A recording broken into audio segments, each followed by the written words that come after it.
I'm Gloria Borga, and you're watching Pew News.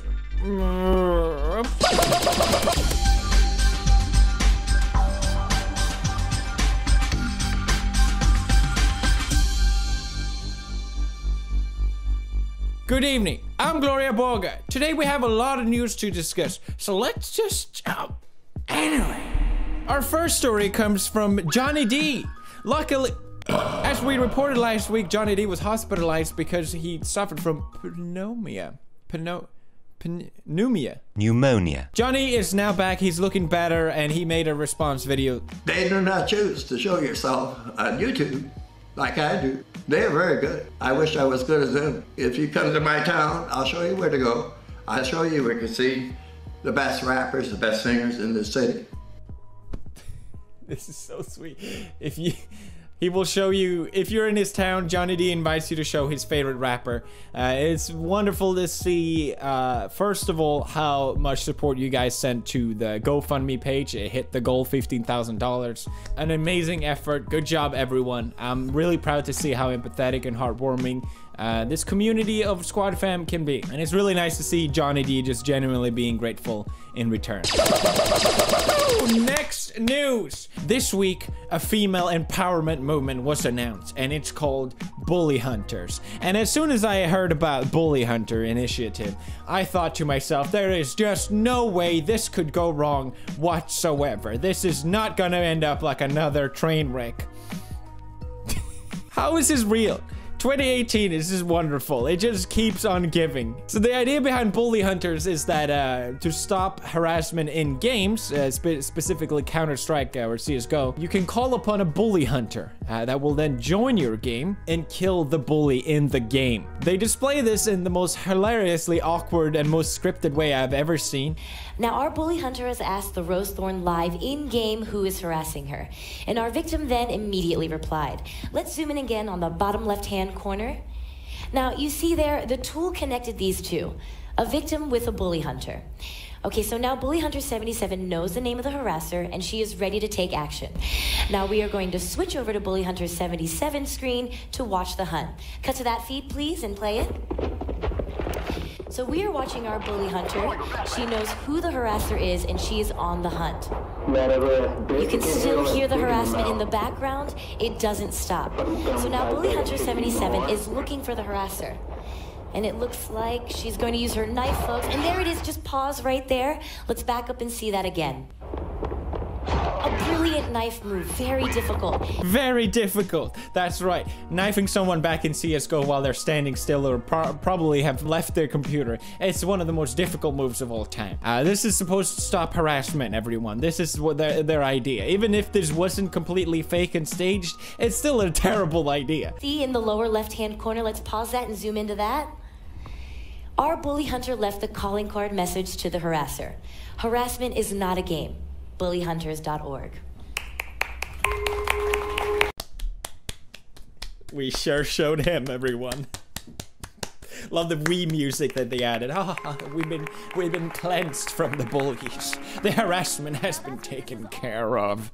This fixes all the problems. Now let's see exactly how a bully hunt works.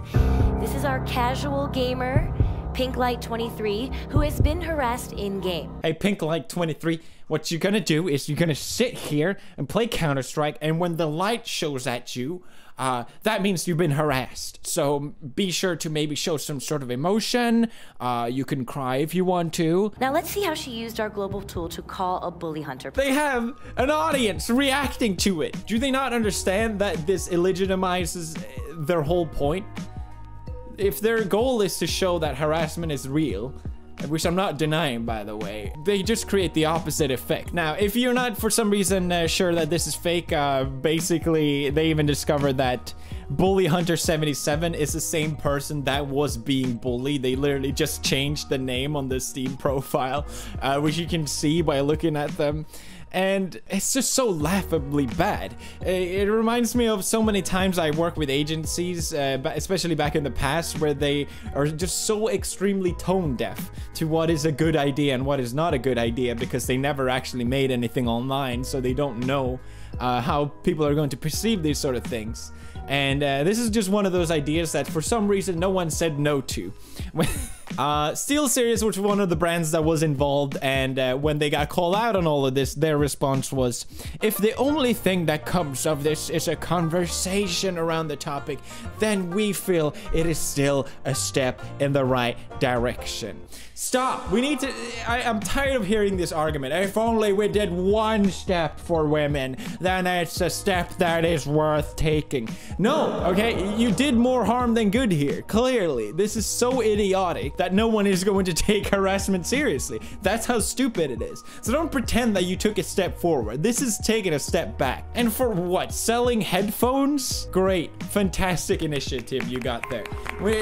Companies need to stop using charity as some sort of ploy to seem as good moral beings. You're not. You're just morons. Everyone involved with this is a moron. Proceeds from this will go to support victims of harassment in gaming. What does that mean? Who could that possibly go to? How? Who? I am a victim of harassment in gaming, okay? Can I please have some of the SteelSeries money? I could really use this. One of the hosts involved tweeted out that it was never supposed to be taken as happening live. Here's the script. Oh, okay, so because you shared the script, that means all of a sudden that it wasn't supposed to be scripted, right? Oh my god. I can't begin to count the hours I've spent gaming online. In that time, I have seen every imaginable sort of harassment and threatening language. And yes, I have even used some of that language myself. No, you can't play the victim card. You are just being criticized like everyone else can be on the internet. We need to stop giving away pity as a currency to these people. They literally feed off it. Oh no. I'm being bullied. You're being criticized. Just because some people are being rude online doesn't make the fact that you messed up any less, okay? No one deserves to be harassed. I'm not ignoring that that's a thing. I've seen videos of other Twitch streamers that probably would have been more appropriate to have hosting this event, by the way. Yes, it is a problem. This certainly doesn't fix it. But hilarious nonetheless. Did I tell you guys, Ash is coming out on Nintendo Switch. Check it out. Link in the description. You don't want to miss this. This is Game of the Year, everyone. Our next story comes from Epifuria, Twitter user. So I'm watching PewDiePie on YouTube because I'm trash. No. Don't self-deprecate, alright? You're an intellectual. Nothing less. I'm greeted with an ad of dancing chick titled Hot Girl 2018 and this thumbnail. But we're of course going to censor this. There's no way I would ever show something this bad on my channel. I want everyone that watches my videos to feel safe at all times. So we will censor this, of course. I feel like for years now I played this game with YouTube or everyone where it's as, oh, okay, so if you want mid-roll ads, you're gonna have to make the video 10 minutes. That's just a rule. Okay, fine. All right, if you want any sort of decent ads, make sure, or non-age restriction, make sure you don't swear and use explicit language. Fine, okay, sure. Also make sure you don't have any explicit content, jokes, or controversial topic. Okay, fine. Okay, great. Here is your ad. It's straight up porn. Thank you so much. Now, I noticed my CPM dropping a few weeks ago, and I try to understand why this happened. That's why I especially try to really cut down on swearing and this sort of thing. Hasn't done anything at all. And then you see these ads show up, and it's pretty damn frustrating. It really feels like a slap in the face. YouTube responded and took down this ad very quickly, which I commend them for. Thank you for doing that. But there was the same thing going on last week. There was like a vagina in one of my thumbnails of an ad, and it's just like, why? How is this happening? How far is this gonna stretch? How far is this gonna go? Anyway, next news, everybody. Our last news comes from Zuck himself. That's right, he's back. He had to testify in front of the Congress. You probably saw this because of privacy issues and concerns, and those are, of course, important topics to discuss, but I wanted to focus on some other questions that came up through this that I find a lot more interesting and ties in with what we talked about earlier here, which is harassment or hate speech, rather. Zuckerberg was asked to define hate speech, for example. Senator, I think that this is a really hard question.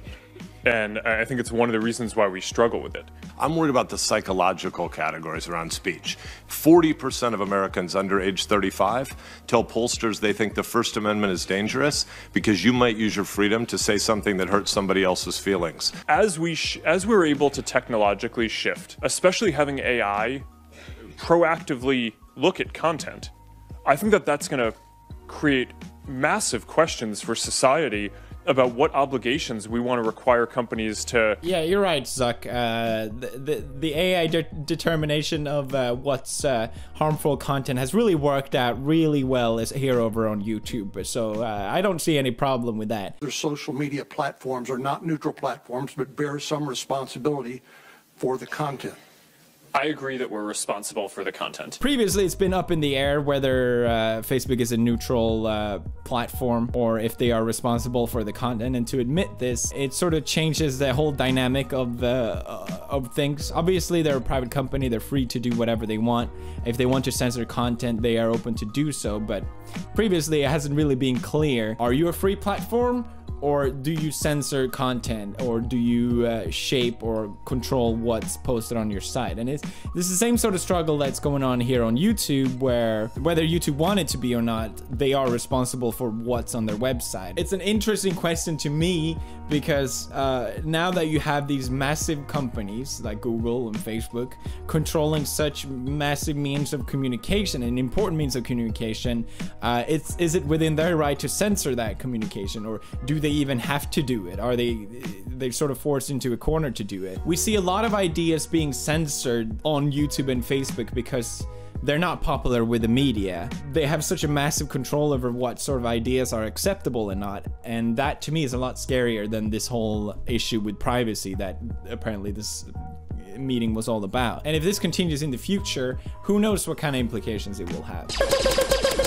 That was it for this week's Pew News. Hope you enjoyed this video and the many ads that was shown. Many great...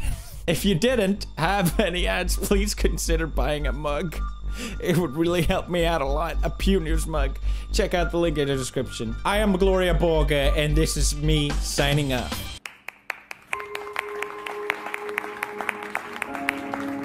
Now that's what this is all about. Removing harassment from gaming. Harassment has no place here.